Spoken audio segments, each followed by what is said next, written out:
अस्सलाम वालेकुम, I am Myra कबल। आप देख रहे हैं उर्दू टिप्स फॉर यू। आज मैं आपको बताऊंगी जो चेहरे पर निकलने वाले कील, मुहासे और दाग धब्बों से निताज, इनसे हम कैसे अपना निताज करवा सकते हैं। चेहरे पर निकलने वाले कील, मुहासे और दाग धब्बों से निताज। चेहरे पर कील, मुहासे निकलना एक आम सी बात हो गई है, लेकिन इससे निताज पाना मुश्किल नहीं है। ये नुस्खा आजमाएं और चंद दिनों में चेहरा साफ शफाफ पाएं।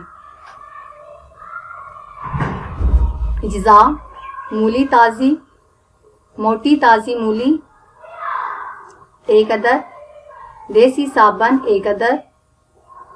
अब मैं आपको इसकी तरकीब और इस्तेमाल का तरीका बताती हूँ कि आप किस तरह इसको इस्तेमाल करके अपने चेहरे से कील, मुहासे से निताज पा सकते हैं।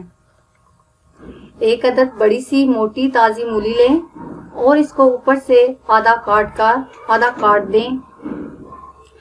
1 अदद बड़ी सी मोटी ताज़ी मूली लें और इसको ऊपर से आधा इंच काट दें और अंदर से खोखली कर लें।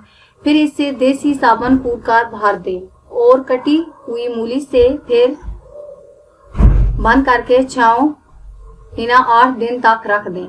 8 दिन के बाद चेहरे कीलों के लिए इस्तेमाल करें। 8 दिन के बाद चेहरे के कीलों के लिए इस्तेमाल करें। इस्तेमाल करने से पहले रात को सोते वक्त मुंह को अच्छी तरह धोकर साफ कर लें।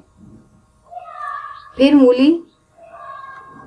मूली से साबुन निकालकर चेहरे पर रगड़ें ताकि खूब जज़ब हो जाए। सुबह को अच्छे साबुन से चेहरे को धो लें।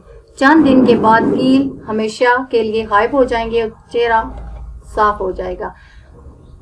अगर आपको हमारी वीडियो पसंद आई है, मज़ीद इंटरेस्टिंग वीडियो के लिए हमारे चैनल को सब्सक्राइब करें। थैंक्स।